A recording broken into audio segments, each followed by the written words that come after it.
அல்லாஹ்வுடைய கிருபையால. அவன் நம்முடைய குழந்தைகள், நம்மிடத்தில் பயிலக்கூடிய மாணவ மாணவியர்கள், அந்த குழந்தைகளிடத்தில் என்ன திறமைகள் இருக்கிறது என்பதை நாம் கண்காணிக்க வேண்டும். நபிகள் பெருமானார் ஸல்லல்லாஹு அலைஹி அவர்களை பற்றி சொல்லும் பொழுது சொல்வார்கள், நாயாக நாம் ஏற்றிருக்கிறோம் என்று சொல்லக்கூடிய நம்முடைய உயர்ந்த சமூகத்தை சார்ந்தவர்கள் கூட இன்று இதற்கு பலிகடாவாக ஆகிக் கொண்டிருக்கிறார்கள் என்று நினைக்கிறேன்.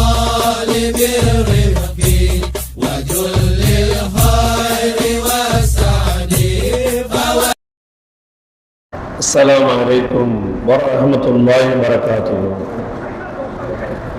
أعوذ بالله من الشيطان الرجيم. بسم الله الرحمن الرحيم. الحمد لله رب العالمين. نحمده ونستعينه ونستغفره ونؤمن به ونتوكل عليه ونعوذ بالله من شرور أنفسنا ومن سيئات أعمالنا. من يهده الله فلا مضل له ومن يضلل فلا هادي له. واشهد ان لا اله الا الله وحده لا شريك له واشهد ان سيدنا ونبينا مولانا محمد عبده ورسوله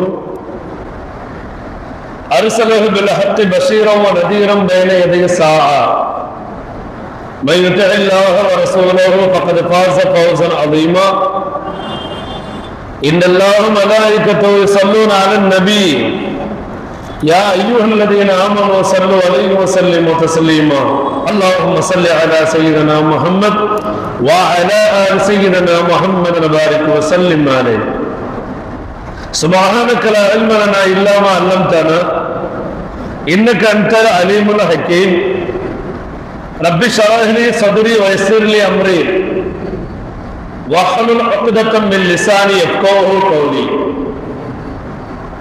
وقال الله تعالى في القرآن المجيد بسم الله الرحمن الرحيم. يا أيها الذين آمنوا قوا أنفسكم وأهليكم نارا. صدق الله العلي العظيم وصدق رسوله النبي الكريم. أما بعد. புகழனைத்தும் அல்லாஹ்வுக்கு உரித்தாவதாக. அல்லாஹ்வுடைய பேரன்பும் பேரருளும் மூமின்களாக நம் அனைவரும் உயிருக்கு உயிரான உயிரின் மேலான உத்தம திருநபி கர்பதி சாத்தமுல் நபி முத்து முஹம்மது முஸ்தபா ஸல்லல்லாஹு அலைஹி வஸல்லம் அவர்கள் மீதும் அவர்கள் குடும்பத்தார்கள் தோழர்கள் அவர்கள் பின்பற்று வந்த தாபிஈன்கள் தபா தாபிஈன்கள் இறைநேச செல்வர்களான வலிமார்கள் நல்லோர்கள் நாதாக்கள் இந்த அற்புதமான ஜும்மாவின் மஜ்லிஸில் ஒன்று கூட இருக்கக்கூடிய நம்மவர்கள் அனைவரும் மீதும் அல்லாஹ்வுடைய பேரன்பும் பேரருள் என்றென்றும் நீடித்து நிலைத்திருக்கட்டுமாக. ஆமீன்.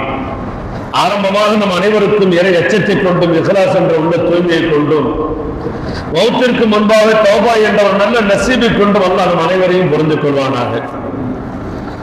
அன்பிற்குனே பெருமக்களே, அல்லாஹ் நல்லடியார்களே, இன்றைய தினம் குழந்தைகள் தினம். குழந்தைகள் தினம்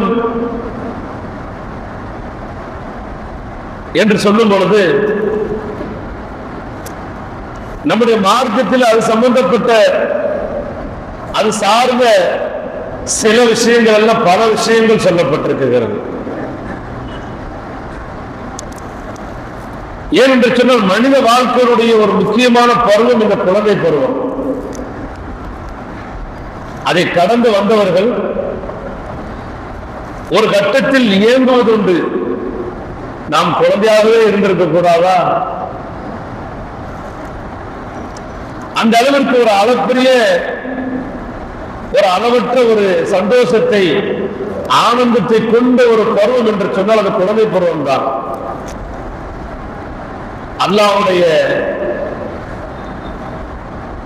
இயற்கையிலே அல்லாஹ் நமக்கு கொடுத்த ஒரு விஷயம், பிறப்பிலேயே மனித சமூகத்திற்காக தரப்பட்டிருக்கிற ஒரு இலவச அறுப்படை என்றே சொல்லலாம் இந்த குழந்தை பருவத்தை. என்ன நம்மிடத்தில் இருக்கக்கூடிய இந்த குழந்தைகளிடத்திலே, அந்த சிறியவர்களிடத்திலே, அவர்களிடத்திலே இருக்கக்கூடிய நல்ல விஷயங்களை மிக சரியான தருணத்திலே சரியான முறையிலே நாம் வெளிக்கொண்டு வந்து விட்டோம் என்று சொன்னால் அவர்கள் அழகிய முறையில் வார்த்தெடுக்கப்படுகிறார்கள். ஏனென்று சொன்னால் இந்த சிறுவர்களுடைய எதிர்காலத்தை சமூக அக்கறையுடன் நாம் அணுக வேண்டும் என்று சொன்னால் நாம் அவர்கள் விஷயத்தில் அதிக கவனம் எடுத்துக் கொள்ள வேண்டும். ஏனென்று சொன்னால் இன்று சிறியோர்களிடத்திலே, அந்த குழந்தைகளிடத்திலே நமக்கே தெரியாத பல அற்புதங்கள் அவர்களிடத்தில் மறைந்து பொக்கிஷமாக இருக்கிறது. அதை கண்டறிந்து அதனை மேம்படுத்துவதற்கான ஒரு ஒத்துழைப்பை நாம் அவர்களுக்கு தர வேண்டுமே தவிர அதனை கண்டுகொள்ளாமல் உதாசீனப்படுத்தி புறந்தள்ளிவிட்டோம் என்று சொன்னால் நாம் புரிந்து கொள்ள வேண்டும், அந்த இடத்திலேயே அவருடைய எதிர்காலத்தை நசுக்குவதற்கு நாம் ஒரு காரணமாக ஆகிவிட்டோம் என்பதை நாம் புரிந்து கொள்ள வேண்டும். அல்லாஹ் பாதுகாப்பானாக. அப்ப சிறியவர்களுடைய எதிர்கால வெற்றிக்கு, சமூகத்தினுடைய முன்னேற்றத்திற்கு நாம் அவர்களிடத்தில் இருக்கக்கூடிய சின்ன சின்ன திறமைகளை எல்லாம் ரொம்ப கவனிப்போடு நாம் கண்டறிந்து கொண்டோம் என்று சொன்னால் அதன் மூலமாக அவர்களை மென்மேலும் வளர செய்வதற்கு அது ஒன்றே போதும். ஏனென்று சொன்னால் சீராக்கப்படாத சிறார்களின் மூலமாக இந்த சமூகத்தின் அழிவே அதில் தான் இருக்குகிறது என்று சொல்லலாம். அப்படித்தானே இன்று பார்த்து வருகிறோம் இல்லையா? அரசியல் புரிதல் இல்லாமல், அரசியல் ஞானம் இல்லாமல், மக்களின் நலனை பற்றி எந்த அக்கறையும் இல்லாமல் ஒரு கூட்டம் தாந்தோன்றித்தனமாக ஒருவனை தலையின் மேல் தூக்கி வைத்து ஆடுகிறது என்று சொன்னால் அதற்கு என்ன காரணம்? அவர்கள் சிறார்களாக இளமை பருவத்திலே குழந்தைகளாக இருக்கும் பொழுது அவர்களுக்கு நாம் என்ன செய்யவில்லை? முறையான விஷயத்தை நாம் கொடுக்கவில்லை, அவர்களை சீராக்கவில்லை. அப்படி அவர்கள் சீர்படுத்தப்படாத ஒரு காரணத்தால் தான் இன்று மிகப்பெரிய ஒரு சவாலை இந்த சமூகம் எதிர்நோக்கி கொண்டிருக்கிறது. பெரிய அளவுக்கு இவர்களால் வெற்றியை ஏற்படுத்த முடியாது என்று தெரிந்தாலும் கூட இந்த மக்களுடைய நலனின் மீது அக்கறை இல்லாத இந்த கூட்டத்தார்களால் இந்த விசிலடித்தான் குஞ்சுகளின் மூலமாக ஒரு பாதிப்பு என்பது நிச்சயமாக சமூகத்திற்கு உண்டு. அது நல்ல ஆட்சிகள் தடம் பெறுவதற்கும், மக்களின் விரோத போக்குடைய ஆட்சியாளர்கள் அங்கிருந்து அமர்வதற்கும் இவர்கள் ஒரு காரணமாக ஆகுவதை நாம் பயந்து பயந்து பார்த்துக் கொண்டிருக்கிறோம். காரணம் என்ன? இவர்களை எல்லாம் சீராக்கவில்லை. இவர்களெல்லாம் சினிமா பைத்தியங்களாக உலக மோகத்தோடு, உலகத்தினுடைய உச்சபட்ச ஆசவாசங்களோடு அவர்களை வளரவிட்டதின் காரணத்தால் இன்று இப்பேற்பட்ட கூட்டம் இன்று நம்முடைய தமிழகத்திலே உண்டாகி இருக்கிறது. நான் சொல்லக்கூடிய விஷயங்கள் எல்லாம் நீங்கள் எல்லாம் புரியாதவர்கள் கிடையாது. இதில் யாரும் விதிவிலக்கல்ல. சத்திய மார்க்கத்தை பின்பற்றக்கூடிய, ஏக இறைவன் அல்லாஹ் மட்டுமே வணங்கக்கூடிய, நாயகத்தின் மீது மட்டுமே மஹப்பத்துக் கொள்ள வேண்டும், நாயகத்துடைய வழிமுறைகளை மட்டுமே பின்பற்ற வேண்டும். இந்த உலகத்தை, இந்த பிரபஞ்சத்தையே படைத்து பரிபாலிக்கக்கூடிய ரப்பை இறைவனாக நாம் ஏற்றிருக்கிறோம் என்று சொல்லக்கூடிய நம்முடைய உயர்ந்த சமூகத்தை சார்ந்தவர்கள் கூட இன்று இதற்கு பலிகடாவாக ஆகிக் கொண்டிருக்கிறார்கள் என்று நினைக்கும் பொழுது நாம் ஒரு விஷயத்தை விளங்கிக் கொண்டோம். நாம் நம்முடைய சிறுவர்களை சீர்படுத்தவில்லை. இந்த சிறுவர்களை சீர்படுத்தாத காரணத்தால், இந்த குழந்தைகளை பக்குவப்படுத்தாத காரணத்தினால் இங்கு ஒரு அசாதாரணமான சூழல் ஏற்பட்டு விட்டது என்பதை நம்ம யாரும் என்ன செய்ய முடியாது, மறுக்க முடியாது. அல்லாஹ் பாதுகாப்பானாக. எனவே இந்த சிறுவர்களை சீரமைக்கக்கூடிய ஒரு மிகப்பெரிய பொறுப்பை இஸ்லாம் குர்ஆன் மூலமாகவும் சுன்னாவின் மூலமாகவும் ஒரு 3 தரப்பினரிடத்தில் ஒப்படைக்கிறது. யார் அந்த 3 தரப்பினர்கள்? அதில் முதலிடத்தில் இருக்கக்கூடியவர்கள் பெற்றோர்கள். இரண்டாவது, பெற்றோர்கள் அவர்களிடத்தில் நேரம் கழிப்பதை விட அதிகமான நேரத்தை கல்வியின் பெயரால், பள்ளிக்கூடத்தின் பெயரால் ஆசிரியர்களிடத்திலே குழந்தைகள் நேரத்தை செலவழிக்கின்றார்களே, இரண்டாவது இடத்திலே ஆசிரியர் பெருந்தகைகள் இருக்கிறார்கள். மூன்றாவது, அவர்கள் வீட்டிலும் இல்லாமல், பள்ளியிலும் இல்லாமல், சமூகத்திலே அவர்கள் கலக்கும் பொழுது சமூகத்தை சார்ந்த சான்றோர்கள் அவர்களை நல்வழிப்படுத்த பொறுப்பேற்றவர்களாக இருக்கிறார்கள். ஆக மொத்தத்தில் ஒரு குழந்தை பருவத்தில் இருக்கக்கூடிய இந்த சிறுவர்களை சிறுமிகளை ஒரு 3 வகையை சார்ந்தவர்கள் என்ன செய்யறாங்க, அவருடைய எதிர்காலத்தை தீர்மானிக்கக்கூடிய இடத்தில் இருக்கிறார்கள். இதில் முதலிடம் பெற்றோர்கள் தான். ஒரு பெற்றோர்களிடத்திலே எந்த ஒரு பக்குவங்களும் எந்த ஒரு ஒழுக்கங்களும் சிறு பிராயத்திலிருந்து உருவாக்கப்படுகிறதோ அது அப்படியே ஆசிரியர்கள் மூலமாக என்ன செய்யப்படுகிறது, டெவலப் பண்ணப்படுகிறது, அப்படியே மேற்கொண்டு மேம்படுத்தப்படுகிறது. அதற்கு பிறகு சமூகத்திற்குள்ளாக வரும்பொழுது சமூகத்தில் இருக்கக்கூடிய சான்றோர்களின் மூலமாக அது இன்னும் கொஞ்சம் உற்சாகப்படுத்தப்பட்டு பரிபூர்ணப்படுத்தப்படுகிறது. இதுதான் ஒருவருடைய எதிர்காலத்தினுடைய பிரகாசமான வாழ்விற்கு இந்த 3 வகையான அடிப்படை உறவுகள் இந்த குழந்தையை சூழ்ந்து இருக்கிறது. அப்ப இதன் முதல் விஷயமாக நான் பார்க்க போனோம் என்று சொன்னால் பெற்றோர்கள். பெற்றோர்கள் எப்படி இருக்க வேண்டும் குழந்தைகளிடத்தில்?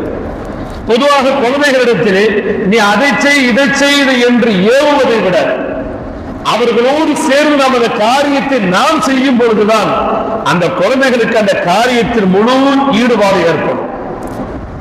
தொழுது ஓது பொய் சொல்லாத அப்படின்னு மட்டும் வெறும் கமாண்டிங் மட்டும் அந்த பிள்ளைகிட்ட கொடுத்துக்கிட்டே இருந்தோம்னா ஒரு நேரம் கேட்கும், 2 நேரம் கேட்கும், அதுக்கப்புறம் அது யோசிக்க ஆரம்பிக்கும். அதுக்கால புத்தியை கொடுத்திருக்கிறாங்கல்ல, அதுக்கால அறிவை கொடுத்திருக்கிறாங்கல்ல, பேச்சுல கொஞ்சம் கொஞ்சம் டெவலப் வருதா இல்லையா? அப்ப அறிவுல சிந்திக்கிறது கொஞ்சம் டெவலப் வரும்ல. அது என்ன யோசிக்குது? நம்மள தொழுக சொல்றாங்க ஆனா அத்தா தொழுகிறது இல்லை, நம்மள ஓத சொல்றாங்க ஆனா அம்மா ஓதுறது இல்லை, நம்மள பொய் சொல்லக்கூடாதுங்கிறாங்க ஆனா இங்க அம்மாவே பொய் சொல்றாங்க, அண்ணனே பொய் சொல்றான், அக்காவே இங்க தொழுகிறது இல்லை என்று குடும்பத்தில் உள்ளவர்களை பெற்றோர்களையும் உடன் பிறந்தவர்களையும் என்ன செய்ய ஆரம்பிக்குது, பார்த்து யோசிக்க வைக்கிறது. அதனால பிள்ளைகளிடத்திலே குழந்தைகளிடத்திலே வெறுமன உத்தரவு மட்டும் நாம் கொடுத்து விட்டு நிப்பாட்டி விடாமல் அவர்களோடு சேர்ந்து நாம் என்ன செய்ய வேண்டும், அந்த நல்ல காரியத்திலே பயணிக்க வேண்டும். பிள்ளைங்க படிங்கன்னு பிள்ளைங்களை சொல்லியாச்சு சொன்னா அந்த பிள்ளைங்க புக் எடுத்து திறந்து உட்கார்றாங்கன்னா நம்ம அட்லீஸ்ட் அவங்க புக் எடுத்து திறந்து உட்கார வேண்டாம், நம்ம ஏதாவது என்ன செய்யலாம், ஒரு ஹதீஸ் கிதாபையோ ஒரு குர்ஆனை எடுத்து நம்ம ஒரு ஓரத்தில் உட்கார்ந்து படிச்சுக்கிட்டு இருந்தாலே அந்த பிள்ளைங்களுக்கு மைண்ட் டைவர்ட் ஆகாது. ஏன் எக்ஸாம் இருக்குது படி, ஹோம்வொர்க் பண்ணு அப்படின்னு கையில ரிமோட்டை வச்சுக்கிட்டே சொல்ற காலம் இது. டிவி சீரியலை பார்த்துக்கிட்டே சொல்ற காலம் இது. அந்த பிள்ளைக்கு எப்படி அந்த படிப்புல கவனம் செலுத்தும், ஹோம்வொர்க் விஷயத்துல எப்படி அந்த பிள்ளை கவனம் செலுத்தும்?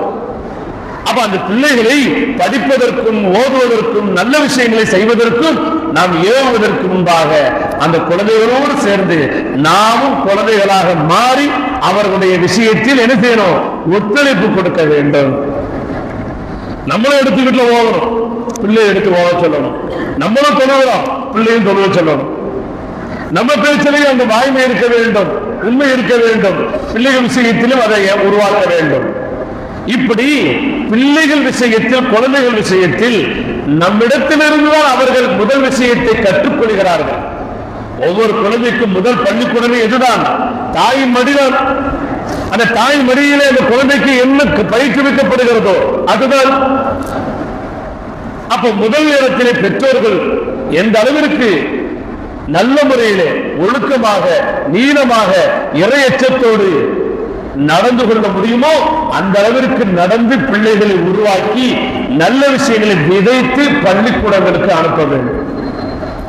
பள்ளிக்கூடத்திலிருந்து வரக்கூடிய அந்த பிள்ளைகளை ஒரு நாளைக்கு காலையில 8:30 மணிக்கு பிள்ளைங்க போறாங்கன்னா சாயங்காலம் 3:30 மணி 4:30 மணிக்கு வர்றாங்க. அப்போ பகல் பொழுது முழுக்க எங்க கழிக்கிறாங்க, ஆசிரியர் பெருமக்களோடு தான் கழிக்கிறாங்க. அவர் ஆசிரியர் பெருமக்களோடு கழிக்கும் போது அந்த ஆசிரியர் பெருமக்கள் எப்படி இருக்க வேண்டும், அவர்கள் நல்லவர்களாக ஒழுக்க செயலர்களாக அவர்கள் அந்த பிள்ளைகளிடத்தில் இருக்கக்கூடிய திறமைகளை மேம்படுத்துவதற்குண்டான கண்காணிப்புகளோடு இருக்க வேண்டும். நல்ல சுறுசுறுப்பு ஆக்டிவேஷனா இருக்கிற பிள்ளைகளை மட்டும் என்கரேஜ் பண்றவங்களா இருக்கக்கூடாது. ஆக கடைசியா மக்கு மாதிரி இருக்கக்கூடிய பிள்ளைகள் விஷயத்திலும் கூட ஒரு ஆசிரியருடைய கவனம் முழுமையாக சென்று சேர வேண்டும். இது ஏன்பா ஹோம்வொர்க் பண்ண மாட்டேங்கிற, நீ ஏன்பா இதை படிச்சுட்டு வர மாட்டேங்கிற, உனக்கு என்ன செய்தி புரியலையா, இங்க வா உனக்கு சொல்லித்தாரேன். அப்ப ஒரு ஆசிரியராக இருக்கக்கூடியவர் ஒரு குழந்தையினுடைய தோற்றத்தையோ ஒரு குழந்தையினுடைய அந்த வறுமை நிலைகளையோ என்ன செய்யக்கூடாது, பார்க்க கூடாது. அவர்களிடத்தில் இருக்கக்கூடிய மறைந்து கிடக்கக்கூடிய திறமை என்ன என்பதை பார்க்க வேண்டும். அல்லாஹ் தஆலா ஒவ்வொரு குழந்தையும் ஒவ்வொரு திறமையோடு தான் படைத்திருக்கிறான். யாரையும் மண்ணா படைக்கல, மக்கா படைக்கல. இந்த மின்சாரத்தை கண்டுபிடித்தவர் தாமஸ் ஆல்வா எடிசன் தான் சொல்லுவாங்க. அவருடைய பள்ளி பருவத்தில் நடந்த நிகழ்ச்சி ஒருத்தர் குறிப்பிடுறார். அவரை ஆசிரியரை என்ன செய்வாரா, உதாசீனப்படுத்தி கேவலப்படுத்துவார. காரணம் என்ன, அவர் பார்க்கிறதுக்கு அவர் மண்டை கொஞ்சம் பெருசா நெளிஞ்சு போய் இருக்குமா. அதனால ஆசிரியரை உதாசீனப்படுத்த என்ன செய்வாரா, உனக்கெல்லாம் மண்டையில் யாராவது போற அப்படின்னு சொல்லி ஒதுக்குவார். ஒரு கட்டத்தில் பள்ளி படிப்புக்கே அவர் போக முடியாத அளவுக்கு என்ன ஆயிட்டாரு, எல்லாரும் கேலி கிண்டலுக்கு ஆளாக்கப்பட்டார். அப்புறம் அம்மாட்டெல்லாம் கூட வந்து படிச்சார். அவர் கண்டுபிடித்த கண்டுபிடிப்பு இன்று உலகம் முழுக்க என்ன செய்யப்படுகிறது, இந்த மின்சாரத்தை கொண்டு பலவிதமான பலன்களை நாம் அனுபவித்துக் கொண்டிருக்கிறோம். பலவிதமான பலன்கள். அப்ப இவருடைய விஷயத்தில் ஒரு ஆசிரியர் தோற்று போய்விட்டார்.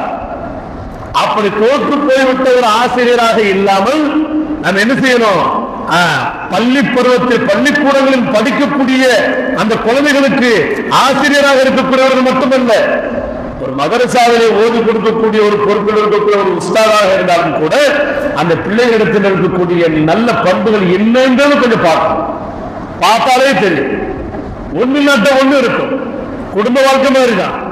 மனைவிட்ட ஒண்ணு இல்லைன்னா ஒண்ணு நல்ல பிளஸ் இருக்குல்ல, கணவன்கிட்ட ஒண்ணு இல்லைன்னா ஒரு பிளஸ் இருக்குல்ல. அதே மாதிரி படிக்கக்கூடிய பிள்ளைகளிடத்திலே ஒரு திறமை இல்லைன்னா இன்னொரு திறமை இருக்கு. அது என்ன திறமை, அதை பார்த்து அதிலே அவர்களை என்ன செய்யணும், மேம்படுத்த வேண்டும். இதற்கு உதாரணமாக சொல்வார்கள், ஒருத்தர் மலையின் மேல வீடு, மலையின் அடிவாரத்தில் ஆறு, வீட்டிற்கு தேவையான தண்ணீரை இந்த ஆற்றிலிருந்து சமந்து கொண்டு போகணும். அந்த காலத்துல ஒரு பெரிய மூங்கில் குச்சியில இந்த பக்கம் ஒரு பானை, இந்த பக்கம் ஒரு பானை, அந்த ஆற்றுல தண்ணி எடுத்து அந்த கம்பை சுமந்துக்கிட்டு மேல வீட்டுக்கு போகும்.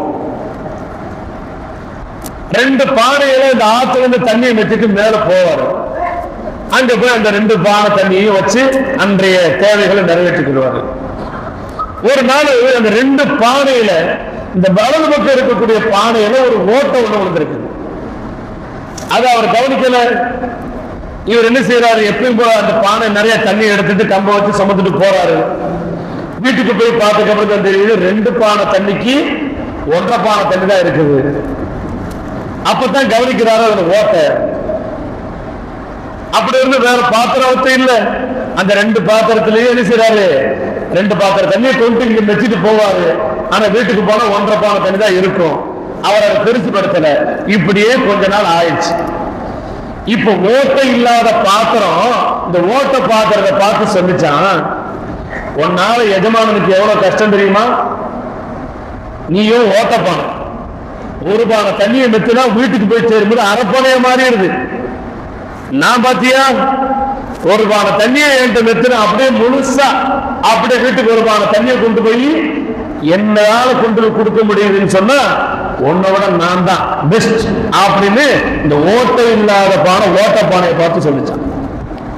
ரொம்ப வருத்தமாகி போச்சா ஓட்ட பானை. அந்த ஓட்ட பானை ஒரு நேரத்தில் எஜமான்ட்டே பேசிச்சான், என்னை நினைச்சா எனக்கே ரொம்ப அவமானமா இருக்குது மோலானி அப்படின்னுச்சான். ஏன்பா, நீங்க எவ்வளவு கஷ்டப்பட்டு ஒரு பானை தண்ணியை எனக்கு வைக்கிறீங்க, அந்த ஒரு பானை தண்ணியை முழுசா கொண்டு வந்து உங்க வீட்டுல கொண்டு சேர்க்கிற அளவுக்கு கூட முடியாம ஒரு ஓட்டை விழுந்து ஓட்டப்பானையா இருக்கிறேன்னு அப்படின்னு ரொம்ப கவலைப்பட்டு சொல்லிச்சான். இதை கேட்டுக்கிட்டு வந்துட்டு தண்ணியை ஆத்துல மெத்திட்டு மறுபடியும் வீட்டுக்கு மேல மலை மேல ஏறி போறப்போ சொன்னாராம், ஓட்டப்பானை இருக்கக்கூடிய அந்த பானை இருக்கக்கூடிய பக்கத்தை சொன்னாராம், எப்பா உன் பக்கத்துல இருக்கக்கூடிய அந்த சைடெல்லாம் பாத்தியா? அப்பதான் அந்த ஓட்டப்பானை பார்க்குது, நல்ல மலர்களை வெளிப்படுத்தக்கூடிய செடிகளா வளர்ந்துருக்கு. ஆனா இடது பக்கம் ஓட்டை இல்லாத பானை இருக்குது, அந்த பக்கம் அந்த மாதிரி இல்லை. ஆனா இந்த பக்கம் அப்படியே பூச்செடிகளாக வளர்ந்திருக்குது வீடு வரைக்கும். ஆமா நான் கவனிக்கவே இல்லை, இது எப்போ நடந்துச்சு அப்படின்னு ஓட்டப்பாடம் கேட்குது. அப்போ இது எப்போ நடந்துச்சுன்னா ஒன்னாலதான் நடந்துச்சு. நீ ஓட்டப்பாடம் சொல்லி ரொம்ப நீயே ஃபீல் பண்ணி கேவலமா நினைச்சியே, அவமானம் இருக்குன்னு சொன்னியே, ஒன்னாலதான் இவ்வளவு பெரிய எல்லாரும் பார்க்கிறப்போ அப்படி உள்ளத்தை கொண்டு போற மாதிரி அழகு பூக்கள் எல்லாம் பூக்கிற மாதிரியான பூந்தோட்டம் ஒன்னாலதான் உருவாச்சுங்கிறாரா. என்னாலயா எப்படி உருவாச்சு? நான் முத நாளே கவனிச்சுட்டேன், உன் பானையில ஓட்ட உணர்ந்துருச்சு, அது வழியா தண்ணி லீக் ஆகுதுன்னு தெரிஞ்சுக்கிட்டேன். நான் என்ன பண்ணேன் தெரியுமா? போற வழியில ஃபுல்லா இந்த பூச்செடியோட விதைகளை தூவி விட்டுட்டேன் ஒரு நாளைக்கு. அதுக்கப்புறம் நான் டெய்லி தண்ணி எடுத்துட்டு போகும்போது ஓட்டப்பானையிலிருந்து ஓட்டையிலிருந்து தண்ணி வெளியே வந்துகிட்டே இருந்துச்சு. அந்த தண்ணி விழுக விதைக்கப்பட்ட அந்த விதை, அந்த பூச்செடியினுடைய விதை அப்படியே துளிர்த்து வளர்ந்து இன்று அழகான புஷ்பங்களை அழகான மலர்களை கொடுத்து ஒரு பூங்காவனமாக பூந்தோட்டமாக ஆக்கியிருக்குதுப்பா. ஒரு ஆசிரியருடைய பணி இதுதான். அது ஓட்டப்பான அந்த மாணவனுடைய கெப்பாசிட்டி அவ்வளவுதான். இருந்தாலும் அவருக்கு என்ன கொடுக்க வேண்டும், அவருக்கு என்ன அந்த இடத்துல தோது பண்ணி கொடுக்க வேண்டும் என்பதை மிக நுணுக்கமாக ஆய்வு செய்து அதனை செய்தவர் தான் அந்த இடத்துல ஒரு சக்சஸ் ஆன பிள்ளைகளை இந்த சமுதாயத்துக்கு கொடுக்கிறார். அன்பிற்கிற பெருமக்களே, இது ஒரு இடத்துல படித்த ஒரு உதாரணமாக இருந்தாலும் கூட இது நமக்கு யோசிக்க வைக்கப்பட்ட ஒரு விஷயம் தான். அதனால நம்முடைய பிள்ளைகள் 2-3 பிள்ளைகள் இப்ப எங்க 2ஓட அவ்வளவுதான், இன்னும் சில இடத்துல 1ஓட அவ்வளவுதான். நம்ம குடும்பத்துல 7-8 பிள்ளைகளோட பிறந்தோம். ஒவ்வொருத்தருக்கும் ஒரு திறமை அல்லா கொடுக்கலையா? எங்க வீட்டுல 8 பிள்ளைகளும் இமாம் ஆயிட்டாங்களா, ஆலிம் ஆயிட்டாங்களா? ஒவ்வொருத்தரும் ஒவ்வொரு விதத்துல திறமை.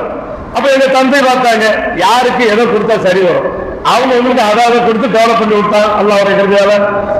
அப்ப நம்முடைய குழந்தைகள், நம்மிடத்தில் பயிலக்கூடிய மாணவ மாணவியர்கள், அந்த குழந்தைகளிடத்தில் என்ன திறமைகள் இருக்கிறது என்பதை நாம் கண்காணிக்க வேண்டும். நபிகள் பெருமானார் ஸல்லல்லாஹு அலைஹி அவர்களை பற்றி சொல்லும் பொழுது சொல்வார்கள், நாயகம் ஸல்லல்லாஹு அலைஹி அவர்கள் தெருக்களிலே நடந்து சென்றார்கள் என்று சொன்னால் குழந்தைகள் எல்லாம் ஓடி வந்து ஒட்டிக் கொள்வார்களாம். நாயகம் ஸல்லல்லாஹு அலைஹி அவர்கள் வந்து குழந்தைகளை பார்த்தால் முந்திக் கொண்டு சலாம் சொல்வார்களாம். இன்னைக்கு எந்த குழந்தையை பார்த்தாலும் நம்ம முந்தி சலாம் சொல்லி இருக்கிறோமா? சலாமுடைய விஷயத்துல ஒரு முறை, பெரியவர்களுக்கு சிறியவர்கள் முந்தி சலாம் சொல்ல வேண்டும், உண்மைதான். ஆனால் சிறியவர்களுக்கு நாமும் முந்தி சலாம் சொல்லி பழக்கினால்தான். அப்போ பிள்ளைங்களுக்கு ரசூல் ஸல்லல்லாஹு அலைஹி வஸல்லம் என்ன செய்வாங்க, வழியை வந்து முன்கூட்டியே சலாம் சொல்லுவாங்க. அந்த சிறுவர்களுக்கு மத்தியில நீ இந்த வீட்டு பிள்ளை, நீ இந்த வீட்டு பிள்ளை, நீ இன்னார் என்று பேதமை பார்க்க மாட்டார்கள். அல்லாஹு அக்பர். இப்படிப்பட்ட நபி ஸல்லல்லாஹு அவரிடத்திலே ஒரு சிறுவர் என்ன செய்யறாரு, நாயகம் ஸல்லல்லாஹு அலைஹி அவங்கள கூர்ந்து பார்த்துக்கிட்டே இருக்காங்க. வயசு 11. அப்ப சில சிறுவர்களை சில சஹாபாக்கள் கொண்டு வந்து அறிமுகப்படுத்துறாங்க. அப்ப இந்த சிறுவரை அறிமுகப்படுத்தும் என்ன சொல்றாங்கன்னு சொன்னா, எப்ப மதீனாவுக்கு வரும்போது ரசூலுல்லாஹ் மதீனாவுக்குள் நுழையும் போது எல்லாரும் அறிமுகமானாங்க ரசூலுல்லாஹ்ட்ட. அப்ப இந்த சிறுவரை பற்றி சொல்லும்போது யார் ரசூலுல்லாஹ் முஸ்அப் இப்னு உமைர் என்று சொல்லக்கூடிய அந்த நாயகத்தோட மக்காவிலிருந்து ரசூலுல்லாஹ் வருவதற்கு முன்பாகவே மதீனாவுல எல்லாரும் தர்த்தீப் பண்ணி ஒரு ஸ்ட்ரக்சரை கொண்டு வந்து வச்சுட்டாரு. அவர் அறிமுகப்படுத்துறாரு, இந்த சிறுவர் பெயர் ஜைத். யார் ரசூலுல்லாஹ்? ஜைத். இவர் இருக்கக்கூடிய பிள்ளைகளிலே அதிகமான வசனங்களை, இறை வசனங்களை, ஆயத்துக்களை மனனம் செய்த சிறுவர் என்று அந்த சிறுவரை ரசூலுல்லாஹ்வுக்கு அறிமுகப்படுத்துறாங்க. ரசூலுல்லாஹி ஸல்லல்லாஹு அலைஹி வஸல்லம் கூர்ந்து பார்த்துட்டு அதுக்கப்புறம் என்ன நடந்துச்சு தெரியுமா? சொன்னாங்க, ஜைதே, இங்கு வந்து எழுத படிக்க தெரிந்தவர்கள் அதிகமானவர்கள் யகூதிகளாக இருக்கிறாங்க. நான் சம்பந்தப்பட்ட மார்க்கம் சம்பந்தப்பட்ட செய்திகளை எழுதுவதற்கும் அதனை அது சம்பந்தப்பட்ட வரக்கூடிய கடிதங்களை படிப்பதற்கும் நாம யகூதிகளுடைய உதவியை நாட வேண்டி இருக்குது. அதனால யகூதிகளுக்கு சொந்தமான அந்த ஹிப்ரு லாங்குவேஜ் இருக்கு இல்லையா, அதை நீங்க கத்துக்கோங்கன்னு சொல்லி அந்த பொறுப்பை அந்த இளைஞர் இடத்துல, அந்த சிறுவர் இடத்துல கொடுக்குறாங்க. வயசு எத்தனை? வெறும் 11. அவரை பத்தி சொல்றாங்க, எத்தனை நாள்ல ஒரு புது லாங்குவேஜ் நம்ம படிக்கலாம்? இன்னைக்கு 40 நாட்களில் ஆங்கிலம் கற்கலாம், 40 நாட்களில் நீங்க மலையாளம் கற்கலாம் அப்படின்னா இன்னைக்கு புக்ஸ் எல்லாம் வந்திருக்குது. அவர் ஒரு 15 நாள் ஹிப்ரு லாங்குவேஜை கத்துக்கிட்டாரு. வெறும் 15 நாள்ல ஹிப்ரு லாங்குவேஜ் படிக்கவும் எழுதவும் கத்துக்கிட்டாரு. அல்லாஹ் அக்பர். அதற்கு பிறகு ரசூலுல்லாஹி ஸல்லல்லாஹு அலைஹி வஸல்லம் சொல்லக்கூடிய செய்திகளை எழுதுவதா இருந்தாலும் சரி, அவர்களுக்கு எங்கிருந்தாவது கடிதங்கள் வந்தாலும் சரி, அதை படிச்சு சொல்ற வேலையை யார் பார்த்துக்கிட்டா? இந்த சிறுவர் தான் பார்த்துக்கிட்டார். 11 வயது சிறுவர் ஸைத் ரலியல்லாஹு அன்ஹு அவங்க தான் நினைஞ்சாங்க பார்த்தாங்க. இப்ப இவர்கள் ரசூலோட வஹி இறங்குது இல்லையா, அந்த வஹியை எழுதக்கூடிய பணியையும் பெற்றுக் கொள்கிறார். நம்ம வயசானவர்களும் கிடையாது, நம்ம சின்ன பிள்ளை. ரசூலுல்லாஹ்வுடைய வஹியை எழுதுறாரு. இந்த செய்தி தொடர்களுடைய இலாக்காவை அவருக்கு கொடுக்குறாங்க. இப்படியே ஒரு 15 வயசு ஆகும் பொழுது அகல் யுத்தம் என்று சொல்லக்கூடிய ஹந்தக் யுத்தத்தின் வேலையிலே அந்த யுத்தத்தில் கலந்து கொள்ளக்கூடிய இவர்களுக்கு தளபதியாக ஒருவர் நியமிச்சிருந்தாங்க.